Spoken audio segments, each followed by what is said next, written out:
पीछे चलो ना, सीढ़ियों से पीछे।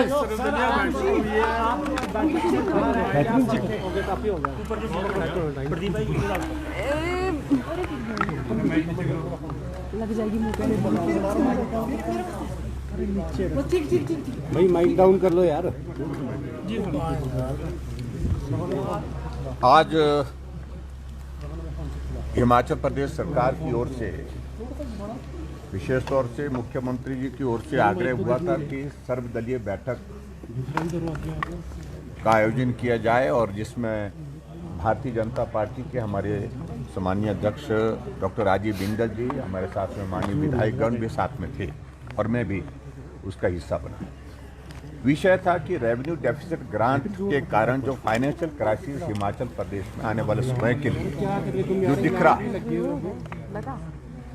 उस सारे में हम किस प्रकार से आगे बढ़े, किस प्रकार से हम केंद्र सरकार से रेवेन्यू डेफिसिट ग्रांट को फिर पुनः बहाल करके जो है हिमाचल प्रदेश की आर्थिकी में जो सहयोग होता है उसके लिए रास्ता निकालें। लेकिन सारी बातों को लेकर के जो प्रेजेंटेशन फाइनेंस सेक्रेटरी के माध्यम से दी गई, उसमें भी बहुत सारे फैक्ट्स जो है वो मिसलीडिंग है। और इसके अतिरिक्त मैं ये भी कहना चाहता हूं कि इस प्रकार के माहौल के लिए मुख्यमंत्री जी ने वातावरण ही पहले दिन से रखा नहीं कि हम मिल करके हिमाचल प्रदेश में काम करें। प्रदेश सबका है, ना कांग्रेस का है, ना भाजपा का है, ना सीपीएम का है, ना सीपीआई का है, सबका हिमाचल वासियों का है। फिर भी हम हिमाचल हित को लेकर के सरकार का पक्ष क्या है रेवेन्यू डेफिसिट ग्रांट पर, आपने विचार क्या किया है, इस सारी चीज को जानने के लिए आज इस बैठक में शामिल हुए। लेकिन फिर हट फिर करके कि अधिकार और केंद्र सरकार, इन सारी बातों के बीच में ही बात रही कि हमको गलत किया गया, गलत ये रेवेन्यू डेफिसिट ग्रांट बंद कर दी गई और उसके कारण जो है शब्दों का भी कई जगह ऐसा चयन हुआ जिसके कारण व्यवहार के, केंद्र सरकार के व्यवहार के बारे में भी बातें कुछ लोगों ने टिप्पणी की, उस पर मैं बहुत ज्यादा जाना नहीं चाह रहा। लेकिन हमारा मत बड़ा स्पष्ट पहले दिन से है कि हिमाचल प्रदेश में रेवेन्यू डेफिसिट ग्रांट को 11वें वित्त आयोग, 12वें वित्त आयोग, 13वें वित्त आयोग, 14वें वित्त आयोग, 15वें वित्त आयोग में हमेशा एक लाइन में कहा जाता रहा कि रेवेन्यू डेफिसिट ग्रांट हम बंद करने की दिशा में जाना चाहते हैं। प्रदेश अपने संसाधन खड़े करे और संसाधन खड़े करने के साथ साथ में खर्चे कम करे और ऐसे में जो केंद्र पर आधारित आप लोग ना रहित रेवेन्यू डेफिसिट ग्रांट की तरफ मत देखिए। और पिछली बार अगर मैं 13वें वित्त आयोग की बात करूं, 30th फाइनेंस कमीशन में आपने देखा कि मनमोहन सिंह जी की सरकार थी, कांग्रेस की सरकार थी, जो 2010 से 2015 तक रहा। सीधा रेवेन्यू डेफिसिट ग्रांट जो है वो कई हजार कम करके जो है 7,800 पर रखी थी। उस वक्त भी हिमाचल प्रदेश में आर्थिक संकट था, लेकिन ऐसा रोना धोना नहीं हुआ। जो वर्तमान में जो आरोप प्रत्यारोप लगाने की कोशिश हो रही है सरकार की ओर से, तैयारी की गई सारी सिचुएशन को हैंडल करने के लिए और सिचुएशन के दौर में से हिमाचल आगे बढ़ा। 14th फाइनेंस कमीशन में 40,000 करोड़ रुपए हिमाचल प्रदेश को मिला। कौन थे उस वक्त केंद्र में सरकार में? 15 से 2000 का मोदी जी प्रधानमंत्री बने। हाईएस्ट रेवेन्यू डेफिसिट ग्रांट उस वक्त हिमाचल प्रदेश को मिली। और हिमाचल प्रदेश में सरकार किसकी थी उस वक्त? कांग्रेस पार्टी की सरकार थी। इस बात को भी आपको मानना पड़ेगा। और उसके बाद 15th फाइनेंस कमीशन में जब मैं मुख्यमंत्री था 2020 से 2025 के लिए जो फाइनेंस कमीशन बैठा, उस वक्त रेवेन्यू डेफिसिट ग्रांट के लिए यहीं पीटर हॉफ में जब प्रेजेंटेशन दी तो बिग नो कहा चेयरमैन फाइनेंस कमीशन ने कि नहीं होगा, बहुत मुश्किल है। लेकिन हम सब लोगों ने तर्क रखा, कोविड का दौर है और कोविड के दौर में हमें संकट है, हमें मदद चाहिए इस वक्त। और पूरे देश भर में उन्होंने कहा कि कोविड हिमाचल प्रदेश में नहीं है, पूरे देश भर में कोविड है, देश की आर्थिकी भी कमजोर हुई है। लेकिन उसके बावजूद तर्क के साथ बात रखी और उसमें हमको रेवेन्यू डेफिसिट ग्रांट जो है अच्छा मिला, 37,200 करोड़ रुपीज, 37,200 करोड़ रुपीज का मिला।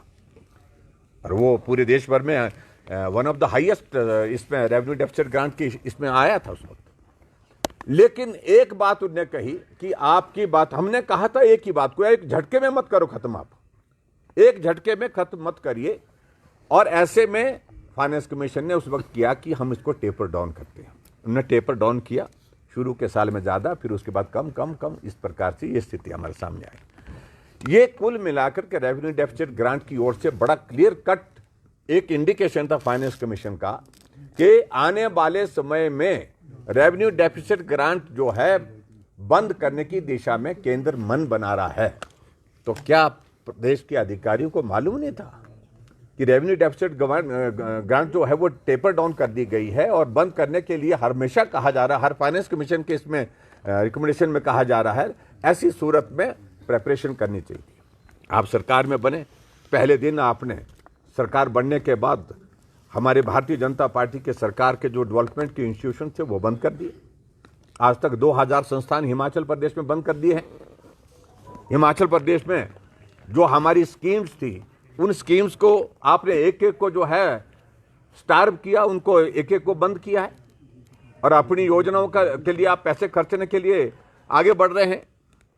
ऐसे में कुल मिलाकर के ये पॉलिटिकल कंजम्पशन के लिए ही सारी चीजें की जा रही है। रास्ता अब जो है ठीकरा फोड़ने के लिए क्या निकाला जाए ताकि भाजपा के सिर पर ठीकरा फोड़ा जा सके। मैं सब तो नहीं, मैं आपको बता रहा हूं एक बात को लेकर के। और ऐसे में जो कुल मिलाकर के अपना पक्ष हमने रखा कि आपका एजेंडा क्या है, आप चाहते क्या है, क्लैरिटी इनको नहीं आ रही है कि करना क्या। अधिकारी जो प्रेजेंटेशन दे रहे हैं और मुख्यमंत्री उनकी ही प्रेजेंटेशन को कॉन्ट्रडिक्ट कर रहे हैं। फैक्चुअल पोजीशन क्या है?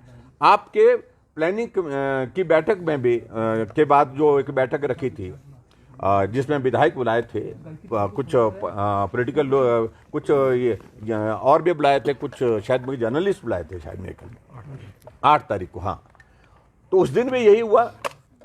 जो प्रेजेंटेशन अधिकारी ने दिए, फाइनेंस सेक्रेटरी ने दिए, उसको कॉन्ट्रडिक्ट मुख्यमंत्री जी करते हैं। बाद में कहते हैं कि नहीं देखिए वो तो उन्होंने कहा, लेकिन हम तो पॉलिटिकल डिसीजन आखिरकार जो है वो मुख्यमंत्री करता है, फाइनेंस मिनिस्टर करता है, गवर्नमेंट करती है। और कल भी कैबिनेट की बैठक में प्रेजेंटेशन होने के बाद फिर बाद में जब पूछा गया तो फिर यही कहा मंत्री महोदय जी ने, जो पार्लियामेंट्री अफेयर मिनिस्टर, उन्होंने कहा कि नहीं, अधिकारी पक्ष रखते हैं, अपनी बात रखते हैं, लेकिन फैसला सरकार लेती है। आप फैसला करें, आप तय करो क्या करना है। लेकिन ऐसी बातों को लेकर के सिर्फ और सिर्फ जो चीजें की जा रही है पॉलिटिकल कंजम्पशन के लिए की जा रही है। ठीकरा भाजपा के सिर पर किस प्रकार से फोड़ा जाए, इसलिए हमने आज जो है अपनी बात रखी और हमारी पार्टी की ओर से पार्टी अध्यक्ष जी ने रखी। पिछली बार इनका ऐतराज था कि जयराम ठाकुर नहीं आए, लीडर ऑफ ऑपोजिशन नहीं आए। आज हम गए, बात सुनी, सबकी बात सुनी, और सबकी बात सुनने के बाद जब राजनीतिक एजेंडा है, पॉलिटिकल ही मूव देना है आपने, तो ऐसी सूरत में हमको उचित नहीं लगा कि हम अंदर बैठक में बैठे। हम बैठक से आकर के तर्क ये है बात को करने दें। अब अध्यक्ष जी एक मिनट, अध्यक्ष जी बोलेंगे।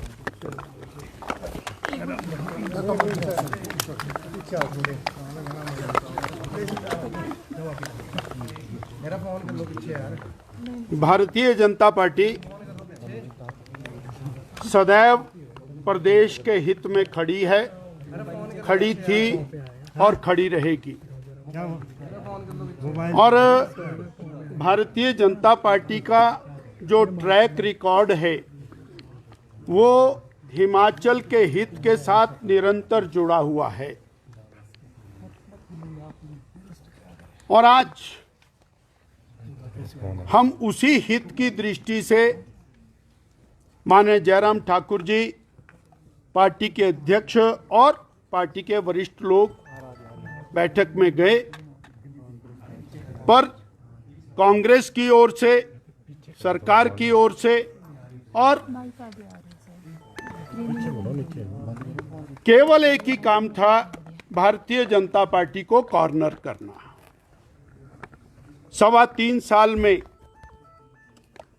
2 लाख करोड़ रुपए से ज्यादा की केंद्र की सहायता, 2,12,000 करोड़ की केंद्र की सहायता वो प्रदेश को विभिन्न मदों में मिली है।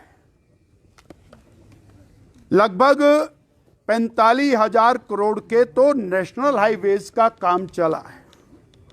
सर्वाधिक धनराशि प्रधानमंत्री ग्राम सड़क योजना में मिल रही है। और जो कांग्रेस की वर्तमान सरकार है उसको रेवेन्यू डेफिसिट ग्रांट के रूप में भी 27,000 करोड़ रुपया प्राप्त हुआ।